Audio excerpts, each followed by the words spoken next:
El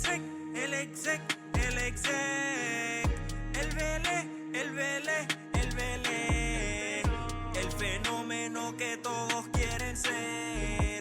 El chamaquito que no pueden entender. How we doing, guys? Welcome to the Exec Talk Podcast. I'm your host, Ovalez. Welcome to episode 131. I hope you guys are having a lovely Tuesday morning.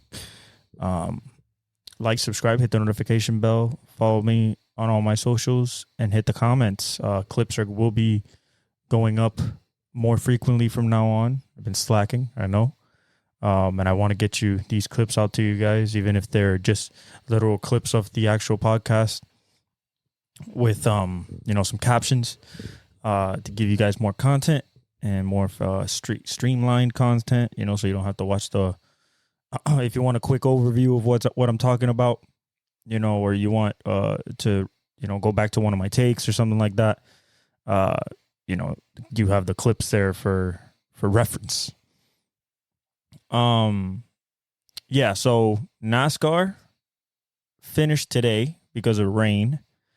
We're back up to Formula One this weekend at Zandvoort, with a very interesting outlook for the rest of the season. Baseball is ratcheting it up.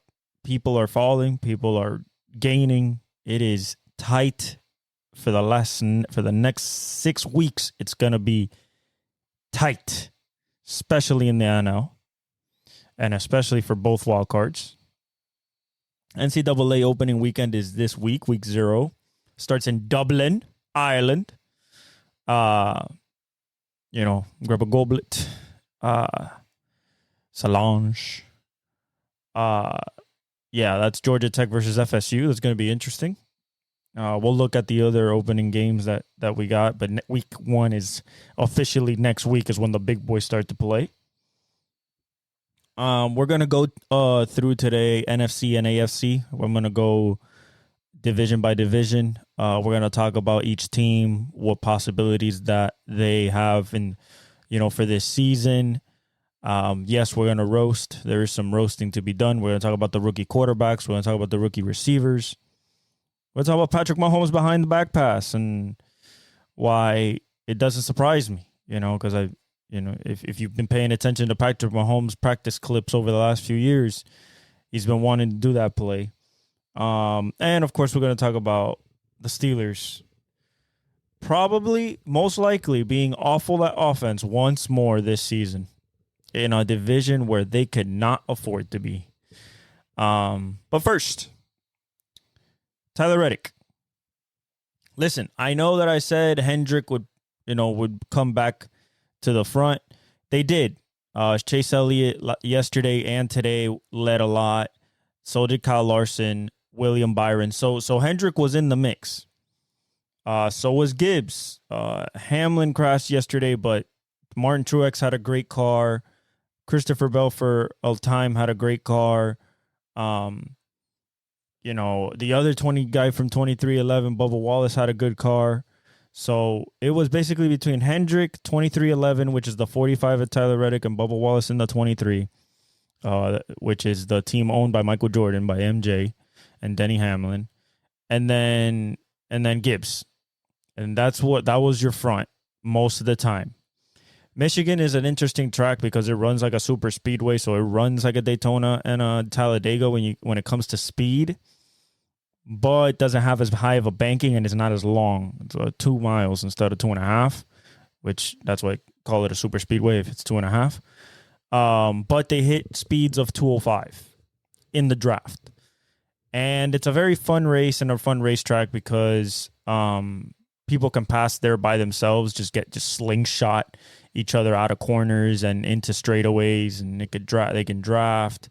But the worst thing is, in order to get the best aerodynamics in the car, they have to lower the air pressures. And boy, did we see a bunch of tire failure, especially at the end of the race today when it was hotter. It had been raining the whole weekend, so they ran a little bit, but the track was green, which means like water had gone through it and basically cleaned it and cooled it off. But once it got hot again today, tires started going down left and right. Then fuel became an issue. Could you get enough fuel to make it to the end? And then even at the end, do you think, you know, you had Tyler Reddick in the front. You had William Byron. You had Martin Truex Jr., Kyle Busch, Kyle Larson. So, you know, one big crash happened right before 3 to go. So around like 4 to go. Kyle Larson got in it, and Logano blew a tire. So a lot of contenders in that crash got damaged and stuff like that. So they couldn't really like finish the race how they wanted to. But it became a shootout between Hendrick and 2311 and Gibbs. It was basically Tyler Reddick. It was Tyler Reddick. Actually, let me just why I just don't. I could look for the order. Like, why do I have to strain myself to find an answer? I could just go to ESPN and see the order. Yeah, so Tyler Reddick, William Byron, and Ty Gibbs, Kyle Busch, and Brad Keselowski. Kyle Busch still looking for that first win of this season to keep his streak of 19 years with a win and record to keep going. But Reddick, he only led 15 laps, and it was the last 15 laps of the race. I mean, basically, William Byron led 20, Kyle Busch led 24. Like, the leaders, in reality, of who led the most laps was, Chase Elliott, 15th, 29 laps led. You had Blaney with 15. You had Martin Truex Jr. finishing 24th with 28 laps led. You had Kyle Larson that crashed out late in the race, 41 laps led, really dominated the race. And, so like I said, like, Hendrick was in it, especially Larson, who was my pick, but stuff happens, But it was a great race, and excited for the playoffs to start in NASCAR. There's only like two races left before the countdown starts, before the playoffs start, so it's going to be exciting. All right, now let's talk about a little bit before we get into the NFC East and the AFC East. Let's talk about NCAA opening weekend. We've made it. We've made it to football season officially.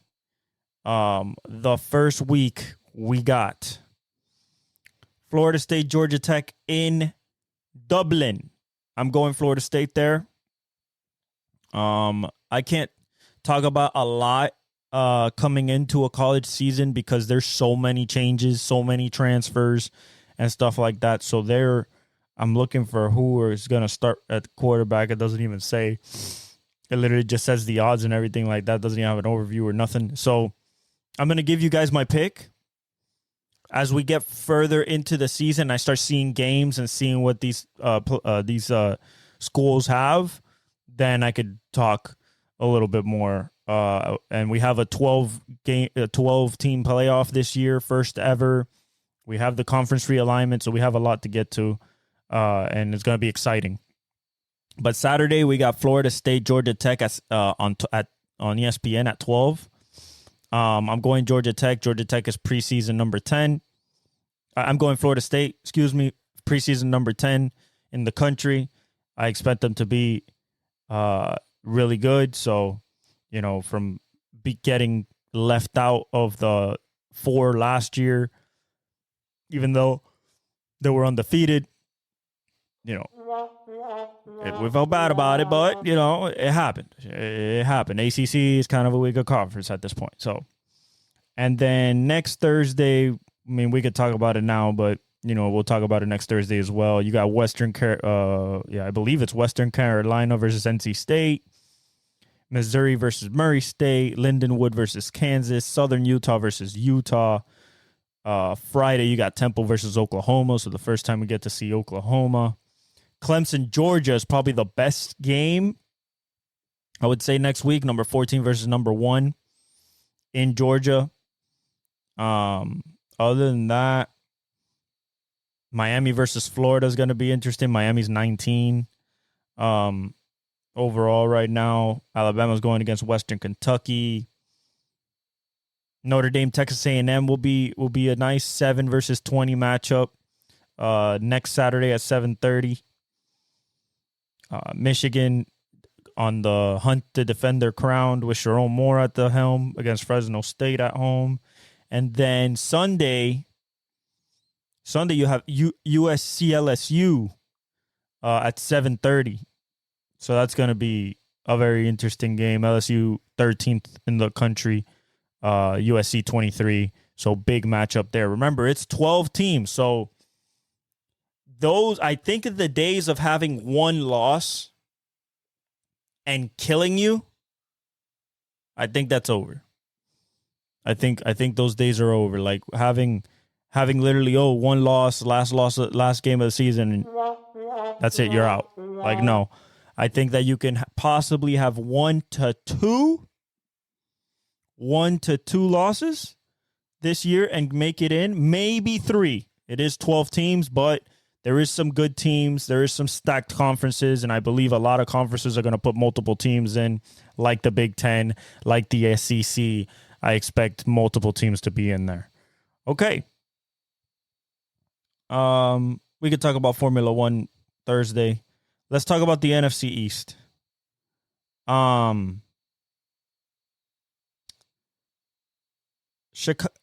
Philadelphia. What are we looking to prove in Philadelphia? Well, we're still on the prowl for the return to Super Bowl form from Jalen Hurts, AJ Brown, Devontae Smith, that defense, especially tackling. We're got to see if Sirianni is the guy right for the job. At this point, like, people are questioning him, and, you know, rightfully so, that you fell off a cliff last year. Your tackling went awry. I mean, it went to shit. You couldn't tackle a fly. They were breaking tackles on you just laughing. You didn't get whiffs. Is Jalen Hurts fully healthy? With the Jalen Hurts fully healthy, now we see that guy again. Jason Kelce retiring. Big thing for the offensive line, the continuity. New guy snapping the ball to Jalen. You know, having Saquon there, I see it as a bonus. Some people may see it as a detriment. I feel it as a bonus. The kid's young. He's gonna add a different dynamic to that offense. They did have DeAndre Swift before, but I think that, I see a Saquon as a special type of talent, and in a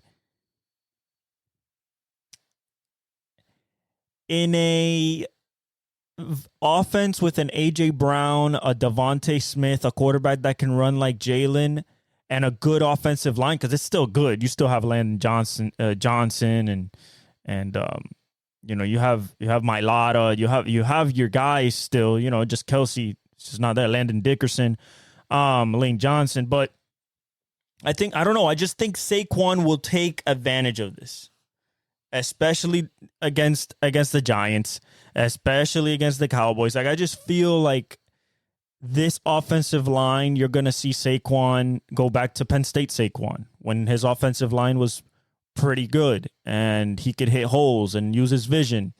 I expect a big season from Saquon.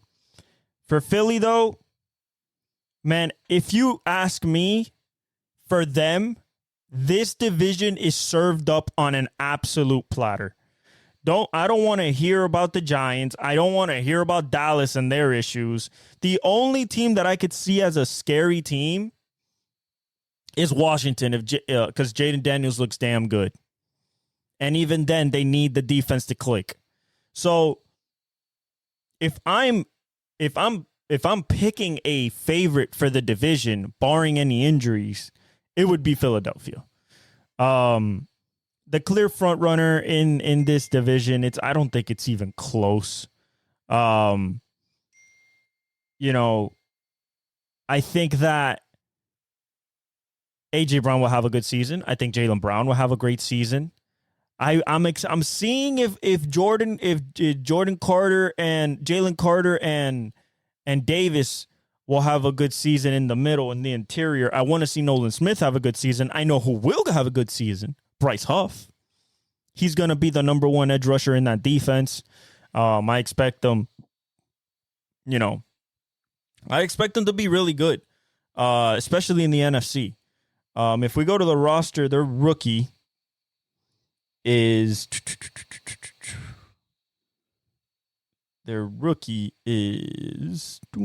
Anais Smith at wide receiver. We have to see how he could be their number 3 receiver. So can Johnny Wilson. Dallas Goedert, CJ Uzama might, Obi Nwukum, but people are going to get cut. These are not the 53. On defense is what I'm looking for. So you still have Brandon Graham. Bryce Huff, I think, is going to be their number 1 pass rusher. Jalen Carter and Jordan Davis, I expect them to really pop this year. Toi Pelotu, pretty good. Oren Burks, pretty. Nakobe Dean, I expect a jump from you. I expect good things from the rookie Jalix Hunt. And then Nolan Smith, Jr., I expect big things from coming him off the edge. Josh Sweat, I expect him to keep going. Jeremiah Trotter, I expect him to be a good linebacker. Devin White's going to command that back end. Cooper DeJean, the back end, no, the linebacking core. Cooper DeJean, I expect him to be a good corner. He could be a great corner, but right now I expect a good corner. And then Quinyon Mitchell, I expect to have I don't want to say like a Sauce or a Reek Woolen type of season, but I expect him to be really, really good. His first season, he just has everything you need at the cornerback position. So I expect big things from this team, man. Honestly, I don't see why they couldn't be. They could be number 1 seed in the NFC. If 49ers stumble, I understand. Or even maybe the Packers. I don't know. Maybe the Lions. You see, I don't know.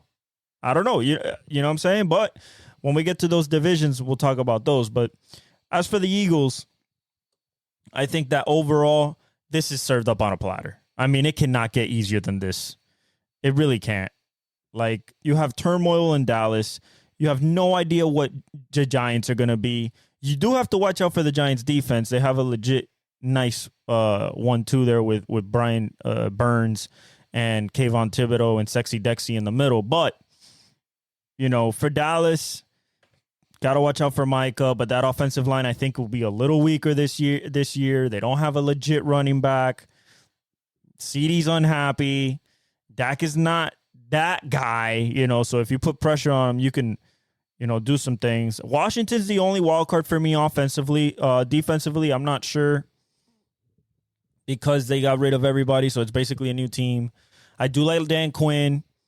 I love Cliff Kingsbury for Jaden Daniels. I've been liking what I've seen in the preseason, although it's preseason, but I've been liking the way he's throwing the ball and what are they running.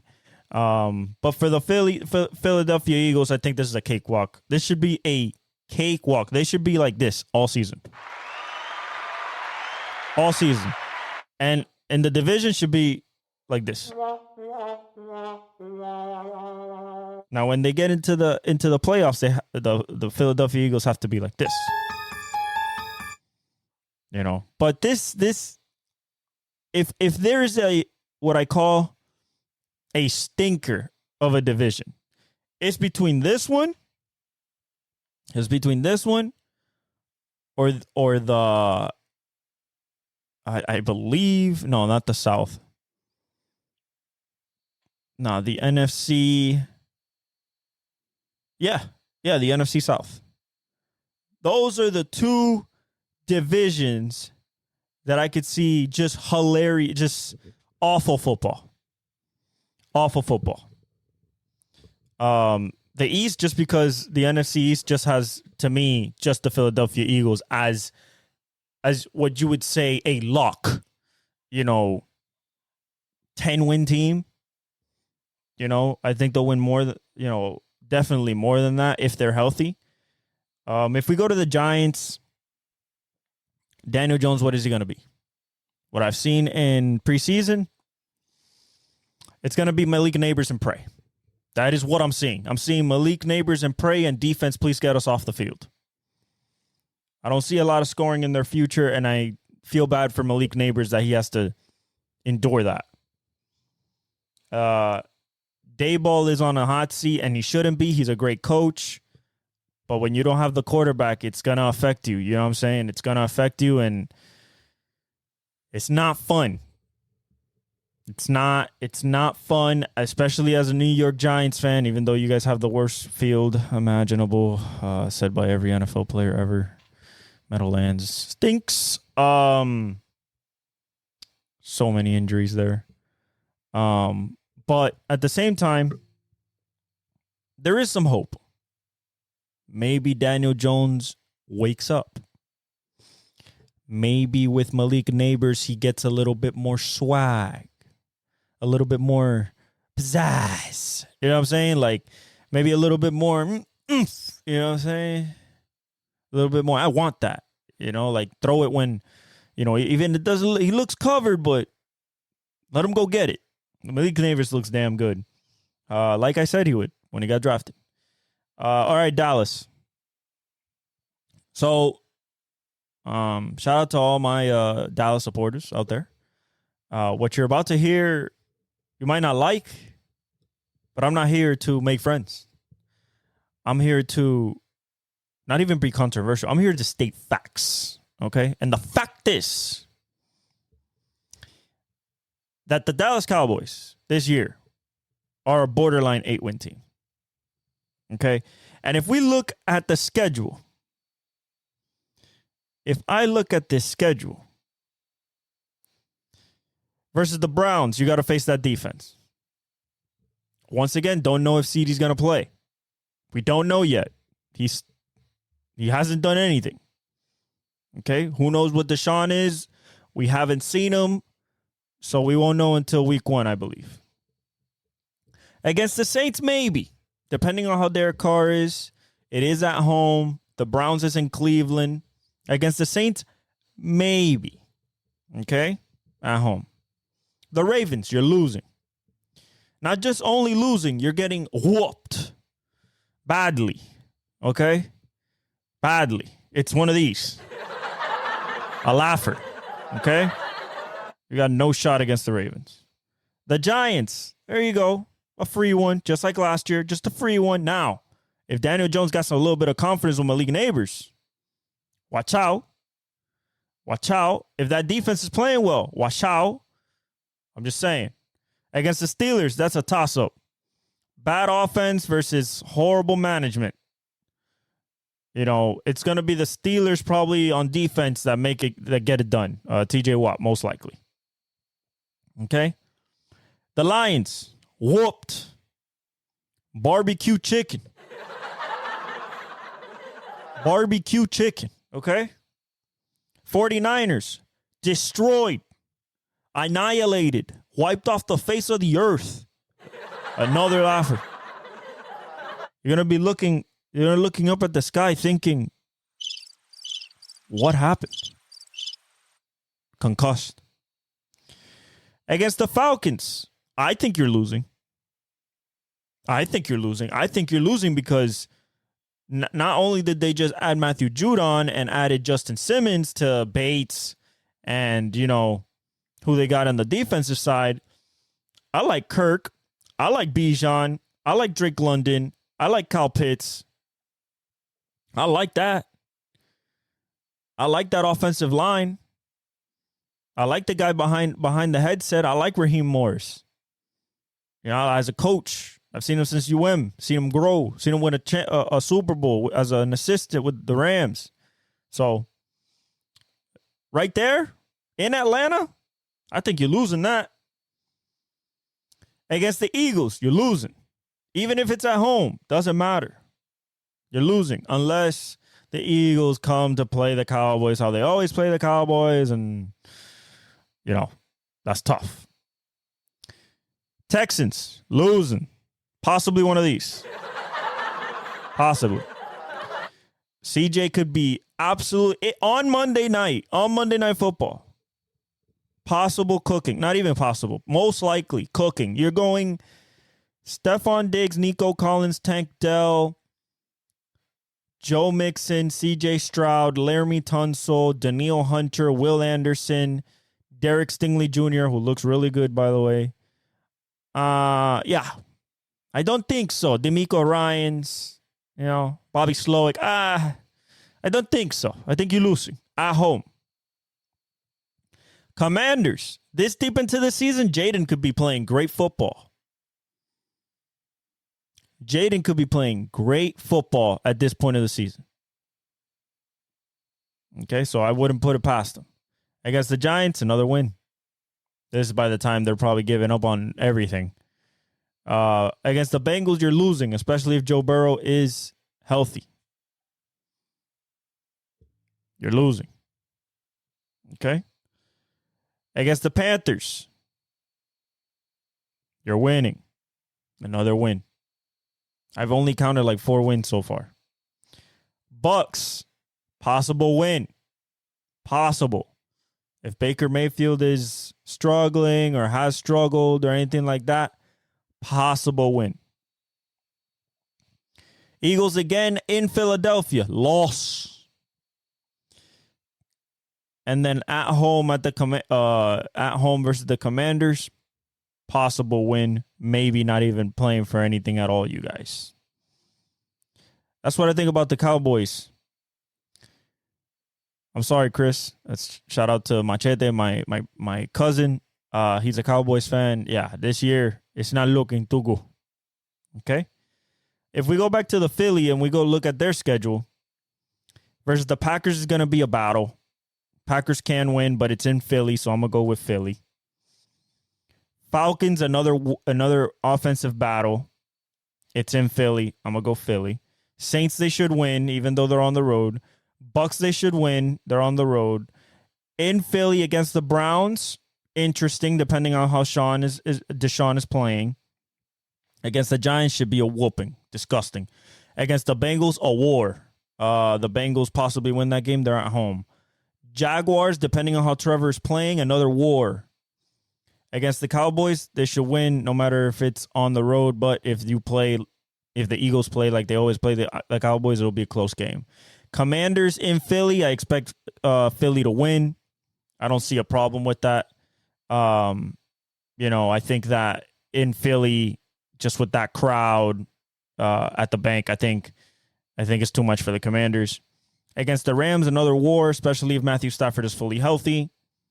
Against the Ravens, that's probably a loss there. At Baltimore, probably a loss. Against the Panthers at home, you should win. That should be easy. Against the Steelers at home, you should win. Going to Washington, you should win. Philly against the Cowboys, you should win. And then you should win against the Giants. This is, like I said, 10 to 11 win team. Okay? Let's go to the Giants. Who are they facing? It's going to be rough. Vikings, you're losing. No matter if it's Sam Darnold, you're losing. Commanders, you're possibly losing. I think that Jaden Daniels has the advantage, not only at home, but as a quarterback.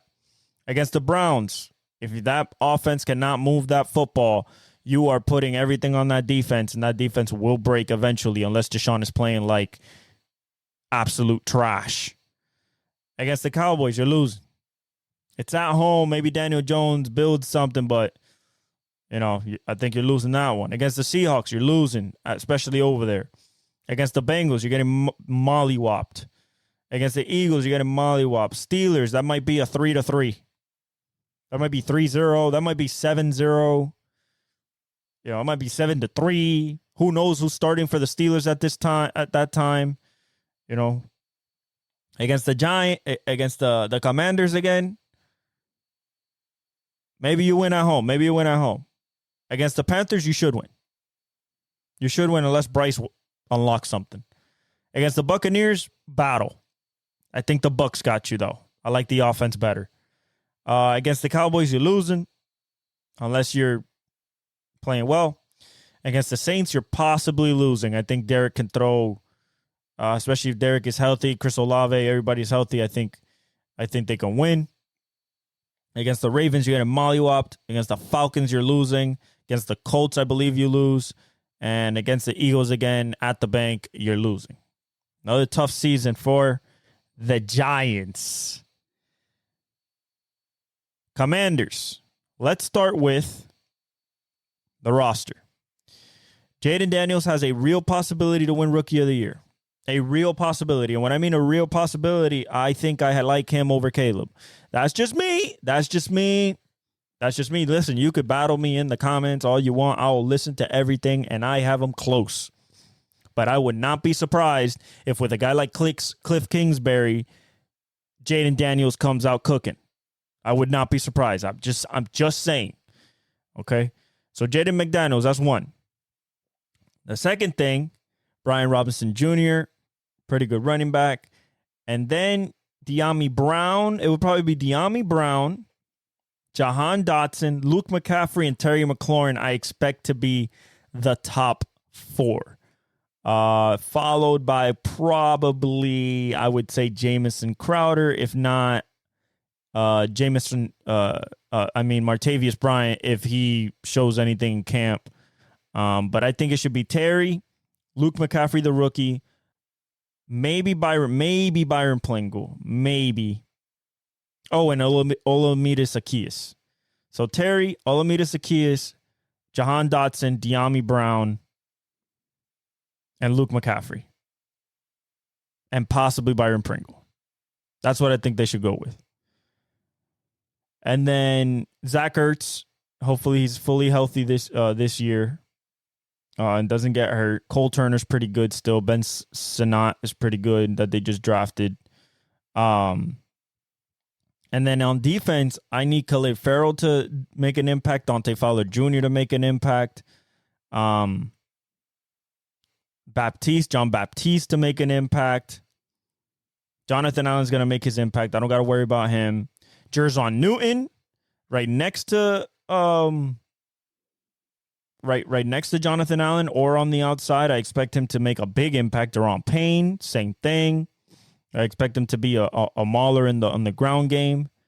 The back end is where it's gonna fall. Emmanuel Forbes, I'm expecting a bigger leap from you.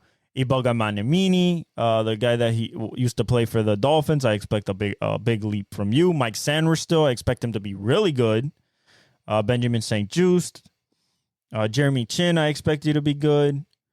Yeah. So Commanders, let's go through that schedule. What is it looking like? Okay. What are we looking at? Commanders, Buccaneers. I'm going to go with the Buccaneers there.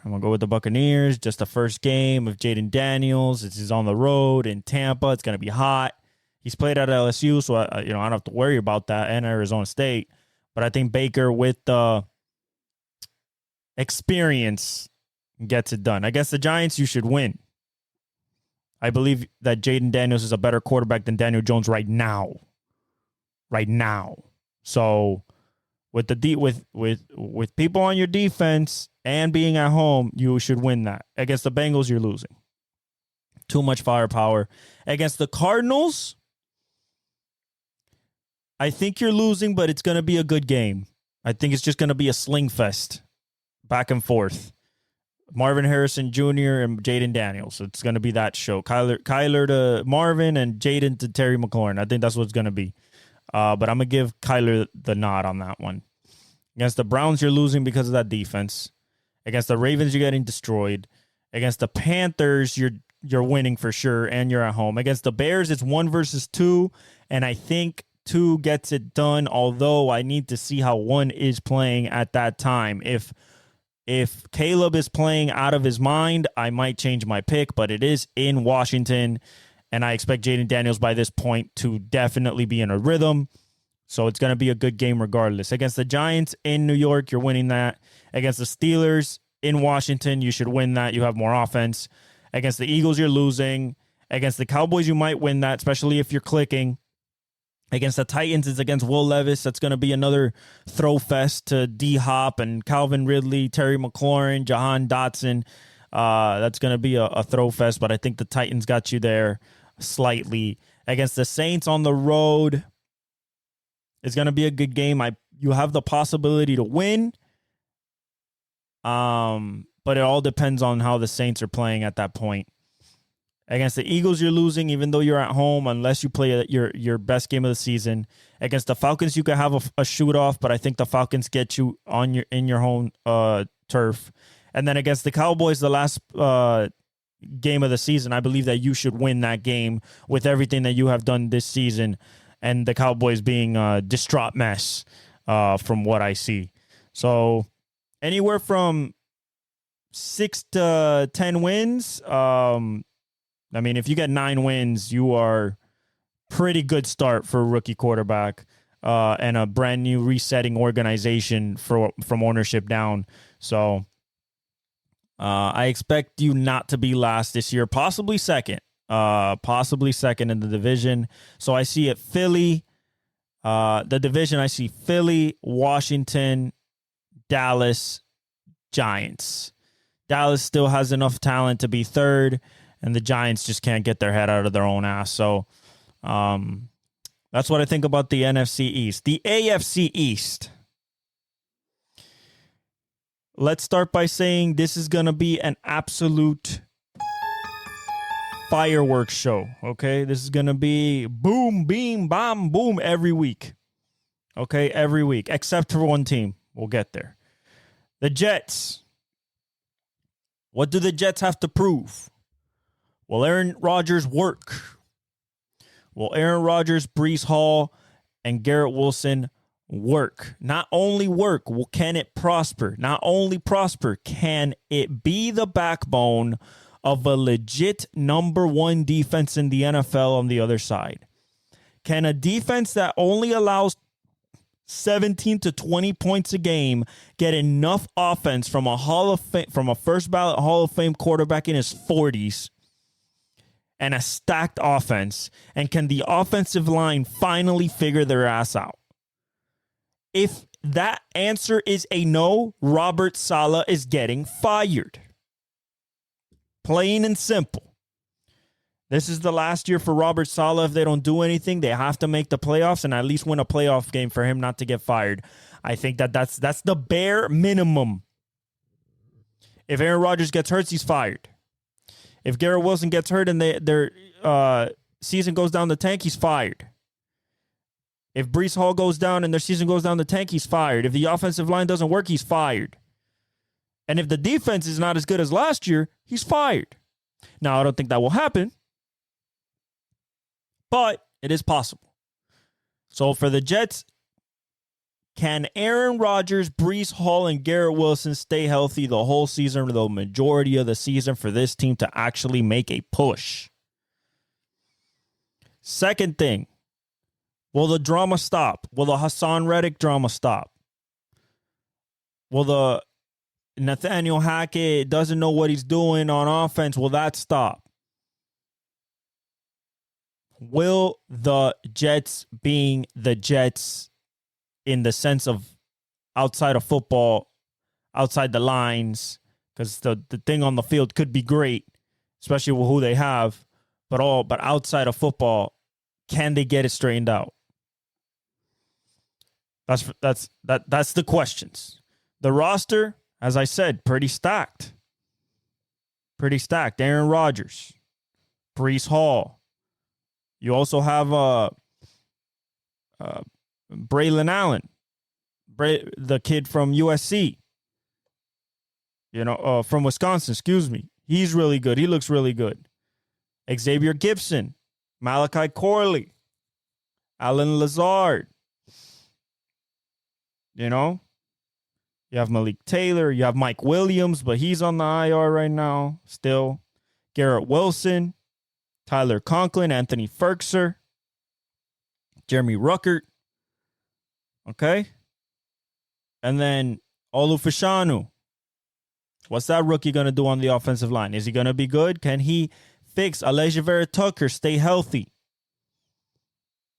This is Morgan Moses. Stay healthy. Tyron Smith. Will he be the savior at left tackle at 33 years old and a bunch of back injuries?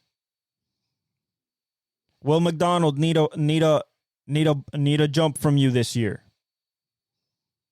Okay? Hassan Reddick need you to show up to camp, to something. Solomon Thomas need you to be good. Eric Watts need you to be good.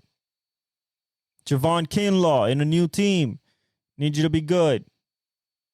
Quinnen Williams, I know he's going to be good. Quincy Williams, I know is going to be good. Jermaine Johnson, you have to become the number one. If Hassan Reddick is not going to be there, you have to become the number one pass rusher. CJ Mosley, I know what he's going to do. Don't have to worry about him. Don't have to worry about Quincy. Brandon Eccles, Sauce Gardner, got to be who he got to be. That's it. Nothing changes with him.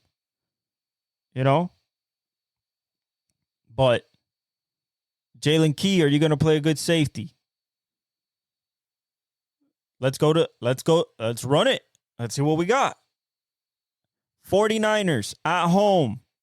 Monday, first Monday night game of the NFL season is Jets 49ers. You're losing. You're losing. You're not prepared to face that team. That team is ravenous to get back to the Super Bowl. Okay? They are going to stop at nothing week one to dominate you offensively, defensively. Kyle Shanahan's going to come with a game plan so diced up you won't see what's coming. The only thing you can hope for is your defense. Because that defense will get through that offensive line, and I promise you, Aaron Rodgers, they did not do him a labor of service putting this game as his first game back from an Achilles tear. I'm just saying. You're losing that. Jets against Titans. This is where it starts getting interesting. This is where having Aaron Rodgers makes it interesting. Okay? I believe you can win that game, even though you're on the road in Nashville. I believe that you work the kinks out. Aaron Rodgers starts clicking with Garrett Wilson and Breece Hall. That defense is not as crazy as the one you just faced. And I think that you can win that game. However, every team that faces the 49ers, they lose the next week. It's almost 100% guaranteed because of how physical the 49ers are. So keep that in mind. Against the Patriots in New York, you're destroying them. This will be a showcase of the Aaron Rodgers of old, of the Garrett Wilson of the future, of the Breece Hall of the future. That defense is going to eat 3-4 sacks. Okay? This will be a massacre, an absolute.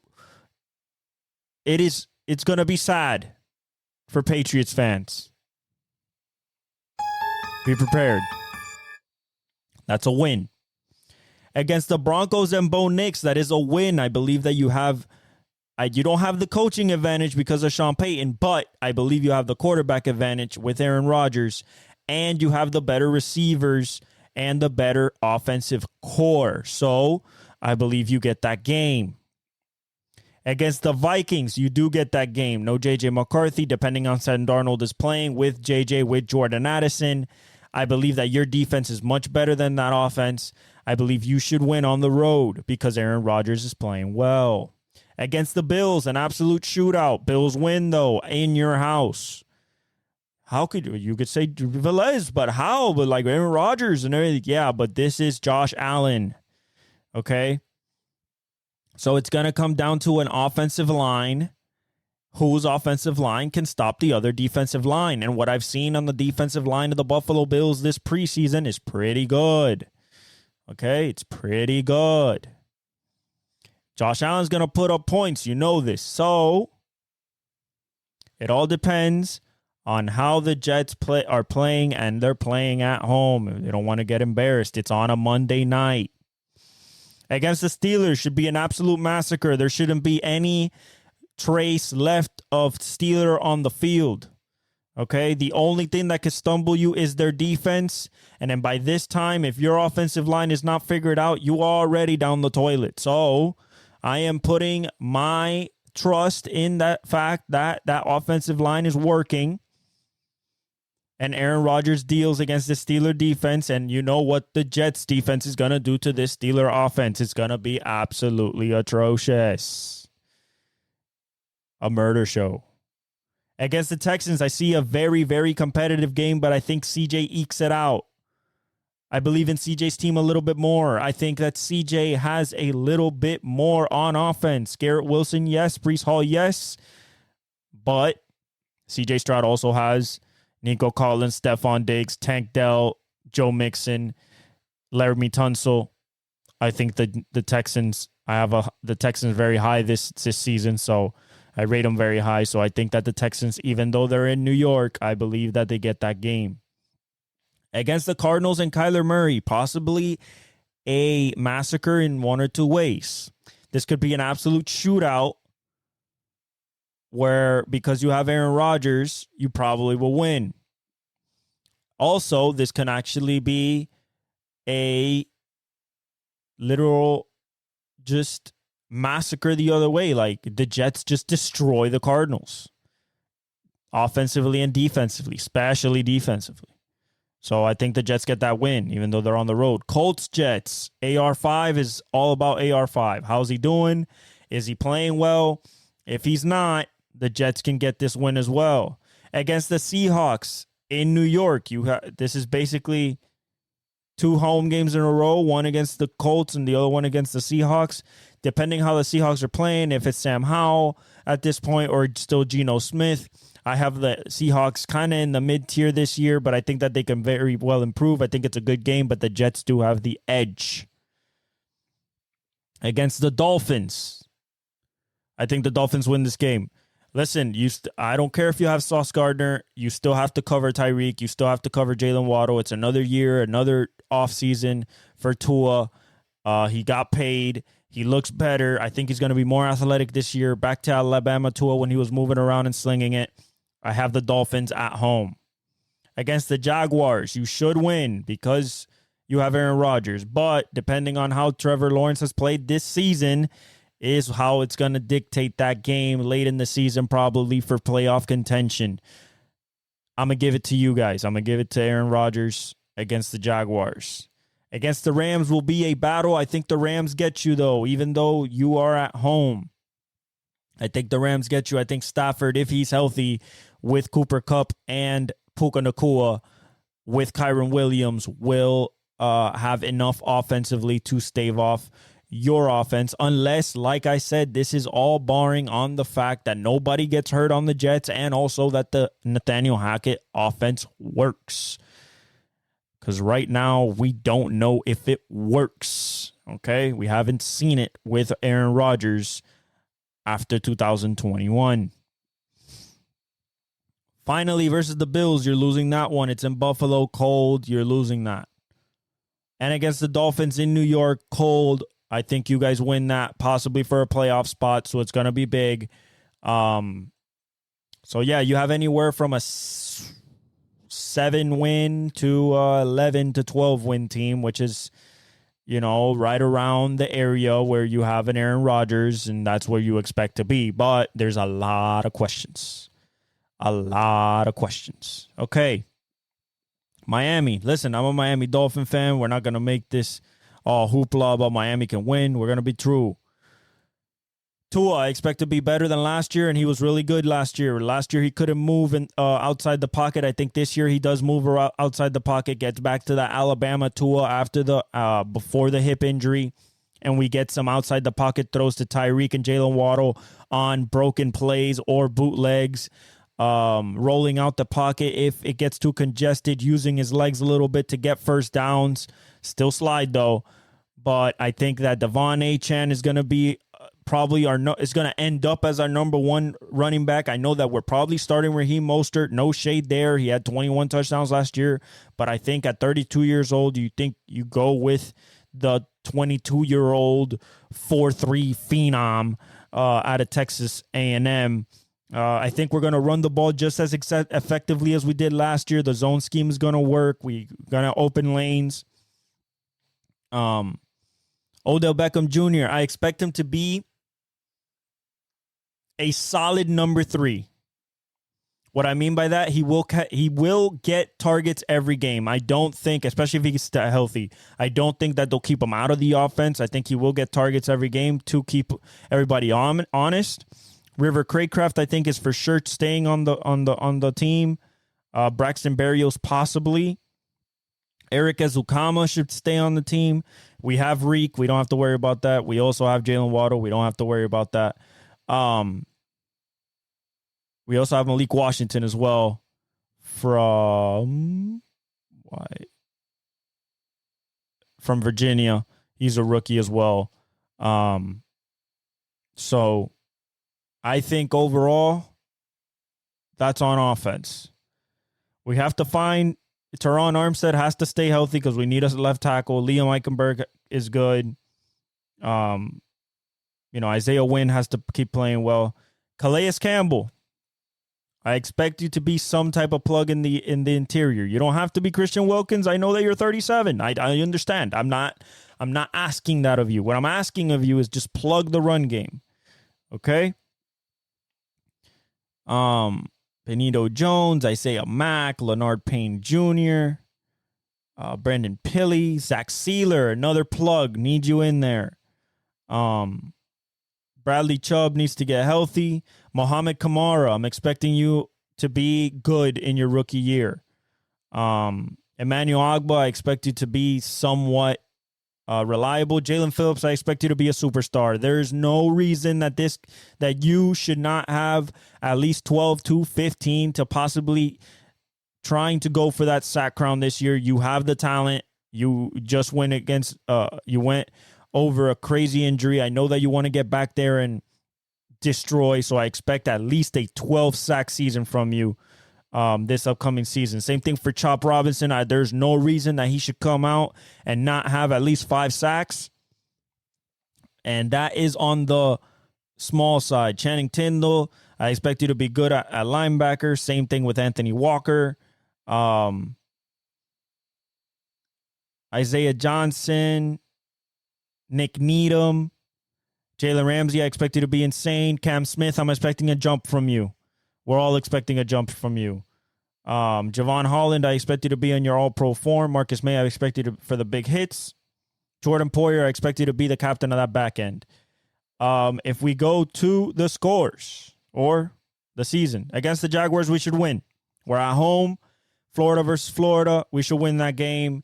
It probably is going to be a high-scoring affair, but I believe that McDaniel is going to come out guns blazing that first game. Against the Bills, week 2, at home, Thursday, on Prime Video. We can win this game. We can lose this game. We're at home. I think we win. The humidity, we have that on our side.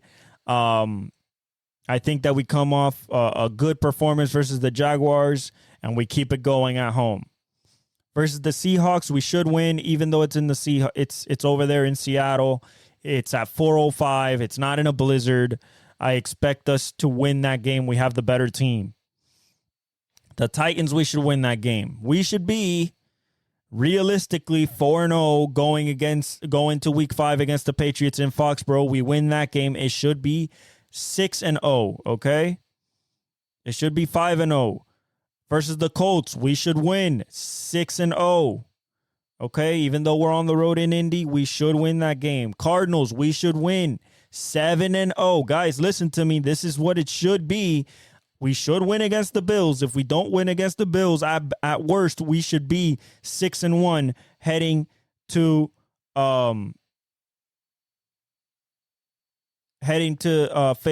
back home to the Cardinals. So we go on a road trip after. So we go home, away, home, away, home. Okay?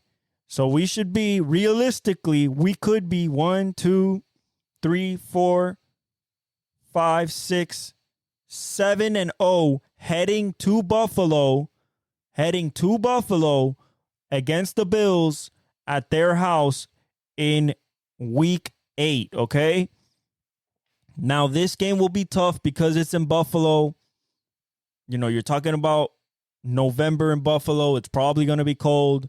This is where our stretch starts. So against the Bills, we probably lose there. We're not undefeated. The next week we go against the Rams. I believe we win that game in SoFi. Okay, I believe we can win that Rams game. Against the Raiders, we should win at home. Against the Patriots, we should win at home. Against the Packers is going to be interesting because Jordan Love could be playing MVP football at this point. So can Tua. We're in Green Bay. It's November 28th. I think we lose that game because of the cold. Against the Jets at home, we win. Texans, Dolphins, probably most likely for what could be the number 1 or number 2 seed in the conference at this point. We're in Houston. I think that's to our detriment. I think that Houston beats us there. 49ers at home, we can win that game. We can win that game. It's at home in December. It's not going to be that hot. Master versus pupil with Shanahan and McDaniel. I think we lose that game, though. I think the 49ers are going to be heading to a number 1 seed, especially after that win. Browns in Cleveland, we should win that game. And at the Jets to finish out the season, January 5th, we should annihilate them. Realistically, guys, this should be a 14-3 season.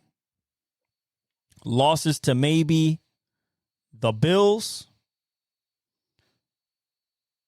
possibly the Rams, possibly the Packers, the Texans, and the 49ers. 13-4. 13-4 is what I see.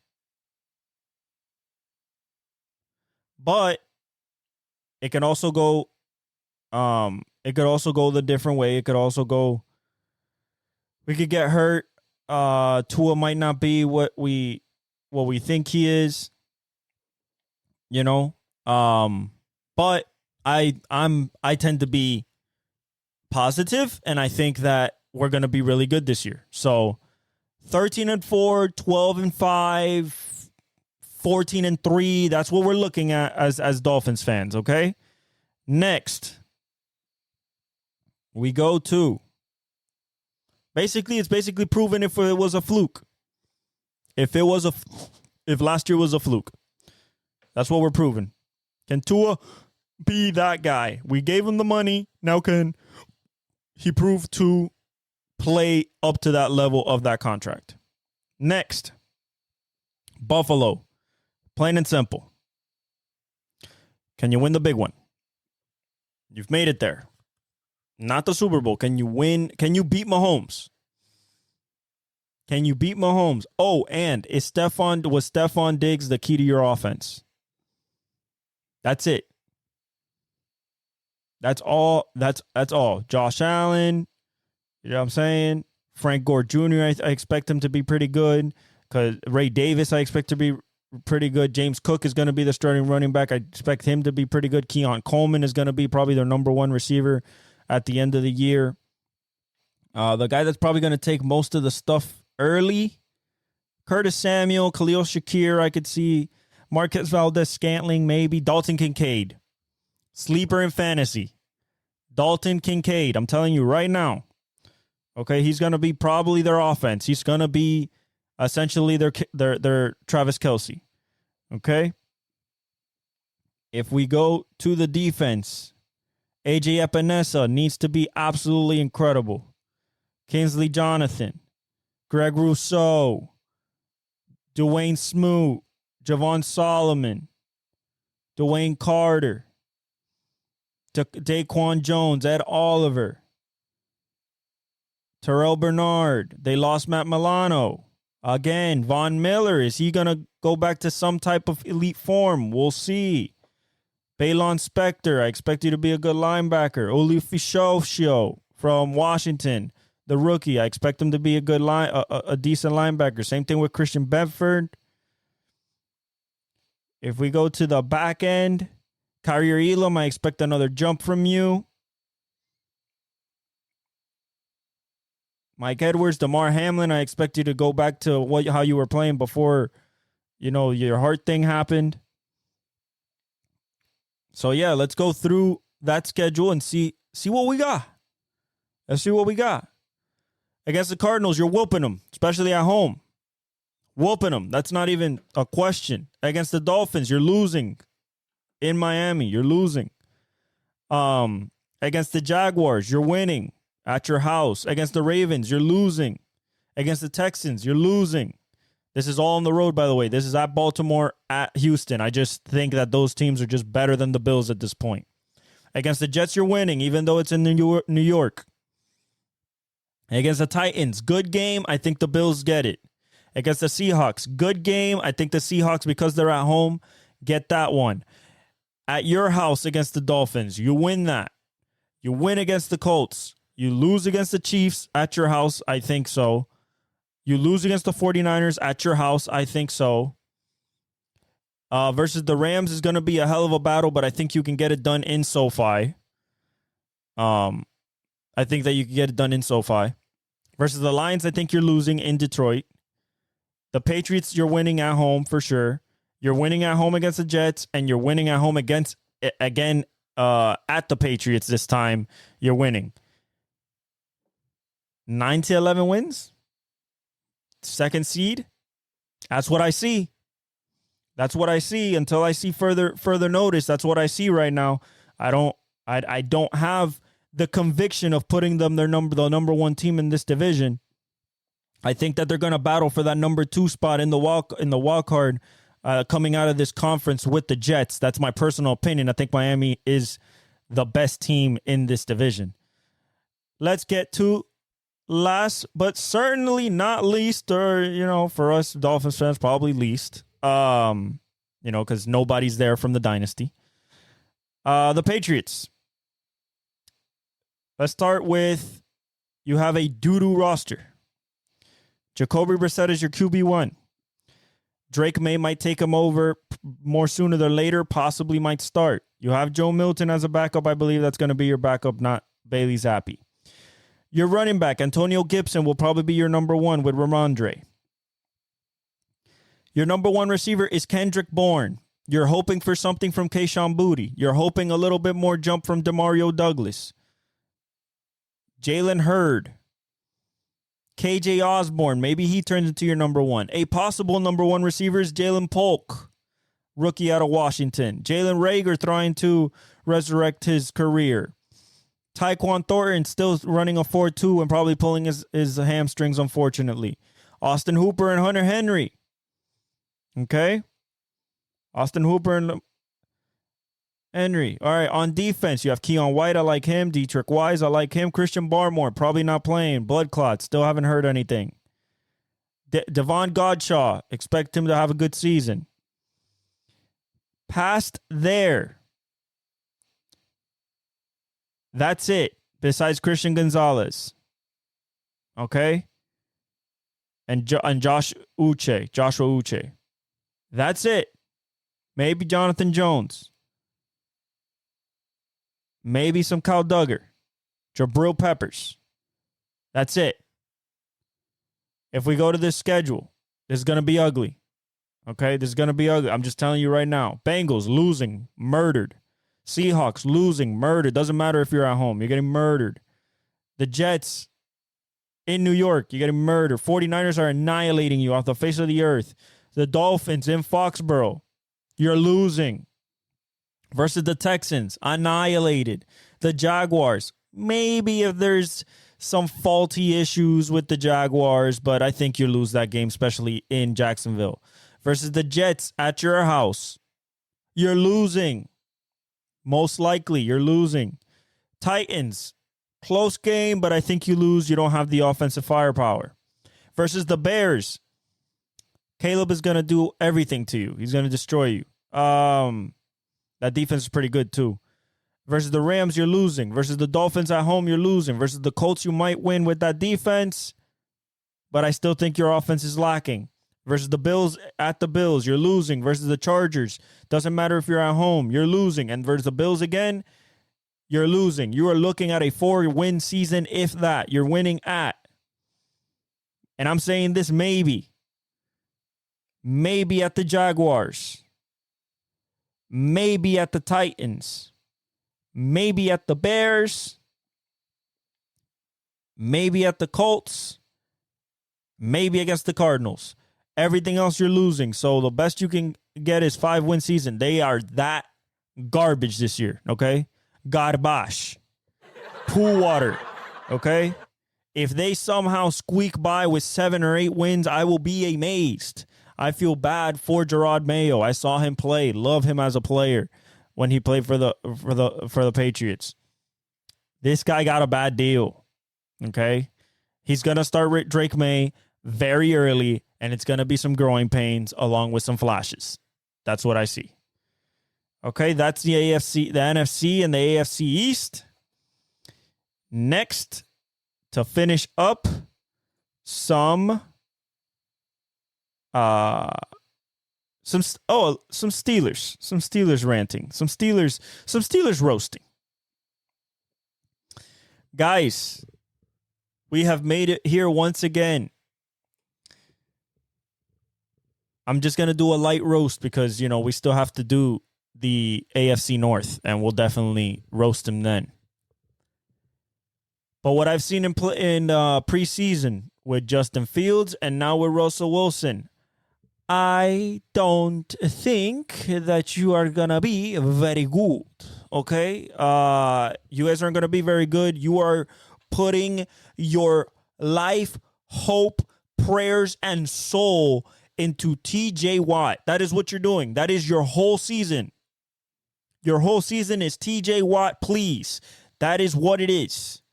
Plain and simple. Don't cookie cutter it. Don't think that it changes. Don't think that it's different. That is all it is. It is Mike Tomlin and TJ Watt. Save us. Russell Wilson looks slow, lethargic, can't move, barely can make throws, and Justin Fields can't make a middle field throw to save his life. He can make the outside throw, but he can't make the 10-yard in cut, which you need for first downs. I'm sorry. But as of right now, until further notice, you couldn't get Ayuk. I don't think you're getting him. Ayuk is staying with the 49ers. He started practicing again. You're losing. You're losing a lot. Versus the Bengals, you're losing. You're losing versus the Ravens. The Browns, if they brown, maybe. If they brown, maybe.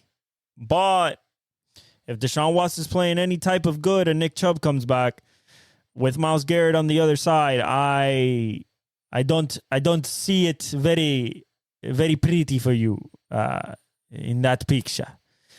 Yeah, I think you guys are gonna suck, and it's gonna come down to your defense. Honestly, maybe you guys can run the ball a little bit, but once people fill the box and you can't throw, and that goes out the window, it's gonna be tough. Feel bad for Dan Quinn. I mean, for Arthur Blank, you know, but he's probably not going to throw to George Pickens. He's probably not going to throw to Freiermuth. You know, he's going to pick other people to throw to. Probably Jaylen Warren would be the biggest star in this team. Or Van Jefferson. But that's what I think about the Steelers. Lastly, some Twitter bookmarks that I have put, you know, based on what has happened the last few days. And we'll finish up with MLB because it is racy right now in the MLB. Let's see. So Jaden Daniels got named the starter. Obviously, we were expecting that. We were expecting that. On the MLB front, Austin Riley broke a fracture in his right hand from getting hit by a pitch last night. He's out 6 to 8 weeks, so that basically dampens the Braves' chances of anything. Tarek Skubal, like I've been saying, Cy Young probably in the AL, probably locked up at this point. 5.8 WAR, he's the first amongst pitchers. Actually, no, against all AL qualifiers. That means against pitchers and offense, I believe. So that he might be. No, I think it's pitchers because Aaron Judge, I think, has more WAR. 2.8 ERA, that's first. 2.9 FIP, that's first. And 10.7 K per 9, That's also first. Yeah, this is a Cy Young, and he's running away with it, and the odds say so. Let's see here. Other than that, it is a lot of baseball in here. Salvon Ahmed has been released by the Dolphins. We have too much running back depth. That was going to happen. The Bills are out. Mitchell Trubisky, Marquez Valdez-Scantling with a neck, Quentin Morris at tight end with a shoulder, and then considered week to week DeMar Hamlin with the hamstring and Curtis Samuel with turf toe. Who knows if they make it to the season, but they're not playing this week. Max Duggan got released from the Chargers now that Justin Herbert's back from the plantar fascia. And other than that, I believe that's about it. I think there was a couple more injuries, but other than that, Patriots and ex-Patriot, ex-Cowboy Stephon Gilmore to join the Vikings. I think that's a good 1 year, $10 million for the former Defensive Player of the Year. I think it's a good signing for them. Good veteran with Harry Hitman back there in that room. And then on the NBA side, staying on the NFL, the Raiders, Antonio Pierce, he named Gardner Minshew, who started for week 1, so Aiden O'Connell couldn't win the job. So it's going to be Gardner Minshew for the Raiders. That changes things there. The 76ers are signing Olympic standout from France, Gershon Yabusele, to a 1 year, $2.1 million deal. I think he's going to outplay that contract pretty quick. I think he can be a good NBA player, if not, or a really good rotation player. JT Thor has agreed on a 2-way contract with the Cavaliers. He played for South Sudan and was with the Charlotte Hornets last year. Jackson Powers Johnson is off the PUP list. The rookie guard out of Oregon for the Raiders. So that would bolster their defense. And that's about it. Jeremiah Owusu-Koramoah got a 3-year, $39 million, $25 million guaranteed deal with the Browns. Good. They keep their standout linebacker. All right, let's go to MLB to close out this wonderful episode.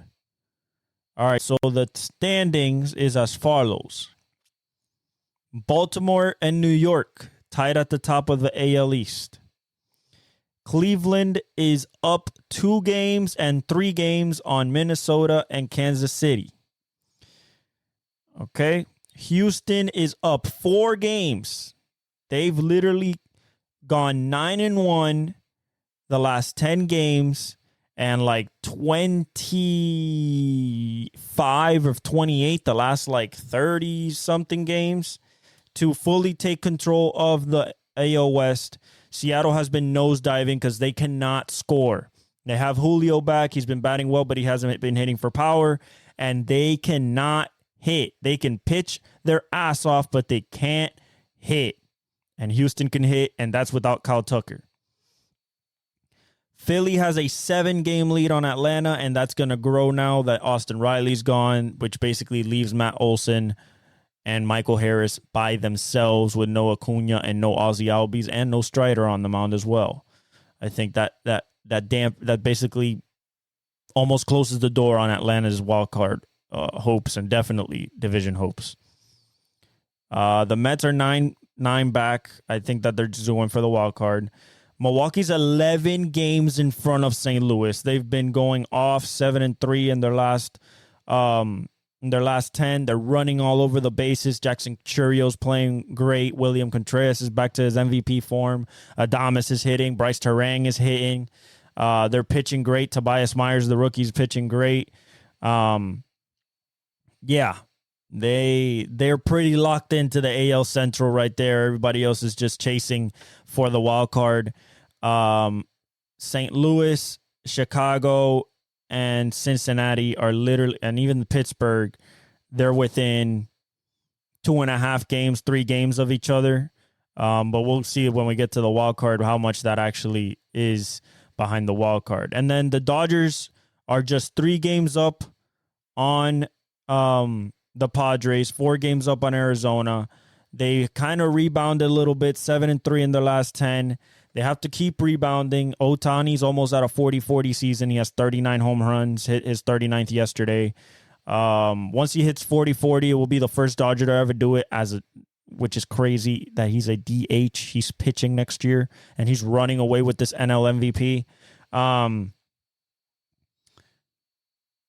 San Diego's ahead in the wild card, so they're going to battle it. San Diego and Arizona, they're going to battle it out in the wild card because San Francisco's 10.5 games back.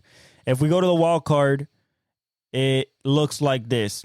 The Yankees are 3.5 games up on Minnesota. Minnesota's 1 game up on KC. KC has the last spot and is 3.5 games up on Boston. If KC just keeps playing 65 to 70% ball with Bobby Witt going off, they can hold off and keep that third wild card spot. If they go off, they could possibly go to that first spot. Boston, Seattle are 3.5 and 5.5 games back. Tampa is 6.5 games back. Detroit is 8.5 games back, and that's where the conversation stops. And I think it doesn't even reach there. Probably Seattle at 5.5, or maybe Tampa at 6.5 is the best I can give you. Detroit, I love you with Scoobs and that lineup, but you're at 8.5 back. I don't think you're going to catch up, unfortunately. If we go to the National League, San Diego's 3.5 games up on Atlanta for the last spot. Arizona's 2.5 games up on Atlanta, and then the Mets are two games back. The Giants are 4 games back. St. Louis is 5 games back. Chicago's 5.5 games back. Cincinnati 6 games back. Pittsburgh is 7.5 games back, and that's where it stops. And I think it really stops at St. Louis or Chicago. Cincinnati really has to make a push to cover those 6 games to get back with Atlanta. Although that I believe they're going to fall, but the Mets have been playing great offense, and so have the Giants. Pittsburgh has to just pick it up the bat-wise. The pitching has been okay, but the bullpen has been giving away games. Just like Cincinnati, they need the bullpen to lock down and their pitchers to lock down. But it looks like it's going to be San Diego, it's going to be Arizona, and I would pick probably the Mets to come out in the National League as your last wild card. And if I had to pick in the American League, I think it actually stays like this. Minnesota's been playing well. The Yankees have been playing well. And Kansas City, I think that they make it in. So I think this is your lineup right here for the wild card. I think it stays like this, but there's 6 weeks left. It is a ton of baseball left to go. Bobby Witt is at 350 average. It is incredible. Do you know who's second? The AL MVP frontrunner Aaron Judge is at 331.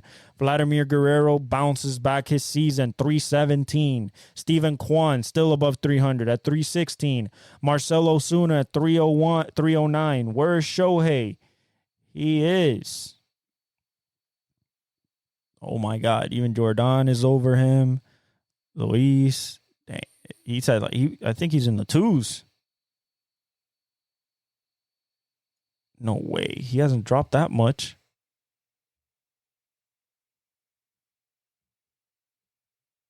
Okay, so maybe because of he's at 290. Wow, he's dropped the last 10 games. It's been bad. He was at 310.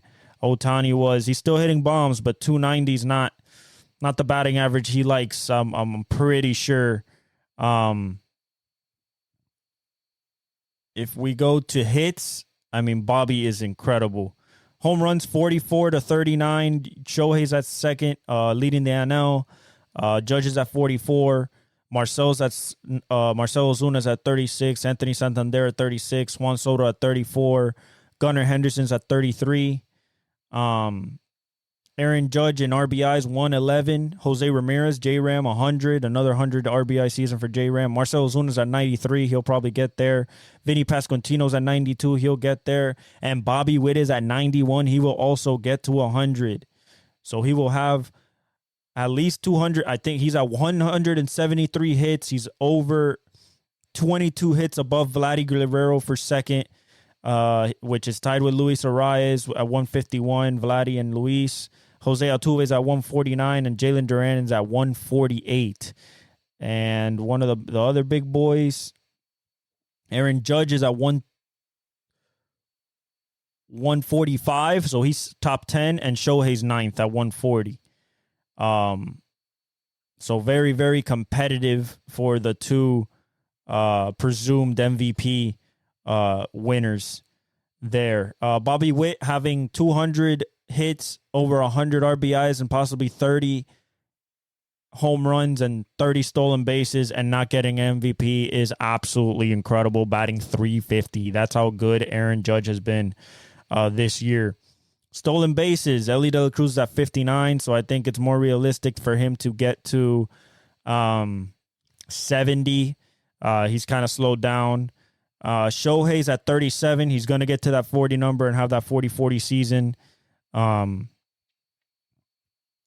Yeah. And then pitching, you have Tarik Skubal with 14 wins, Chris Sale with 14 wins. Chris Sale, I believe, is your NL Cy Young winner. After much thought, him, Framber Valdez, Seth Lugo, but Chris Sale has been absolutely dominant. So I don't see why it can't be him. They're 1-2 in ERA. Helsley has 38 saves. Emmanuel Clase has 37. Josh Hader has 27, but he's like 11 behind. He's tied for fourth, and he's 11 behind Helsley. Strikeouts, Chris Sale leads Dylan Cease by 187 to 186, and Tarik Skubal's at 185. Garrett Crochet's at 176, and Cole Reagan's at 174. Chris Sale, Tarik Skubal, I mean, not much there. And then quality starts, Logan Gilbert still has 20. Corbin Burns has 19, but Tarik Skubal has 19. Zach Wheeler has 18. Seth Lugo has 17. How many does Chris Sale have? That would be an interesting caveat there. He's 17th in quality starts with 13, but it's not bad because he has everything else. So, yeah. Hellacious 6 weeks ahead of us in baseball for awards, for playoffs. It's going to be great. I'm excited. Thank you guys for joining me in episode 131 of the Azek Talk podcast.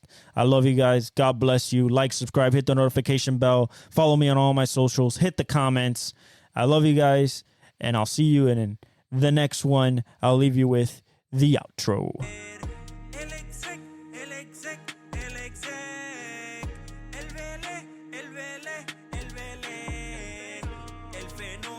Que todos quieren ser el chamaquito que no puede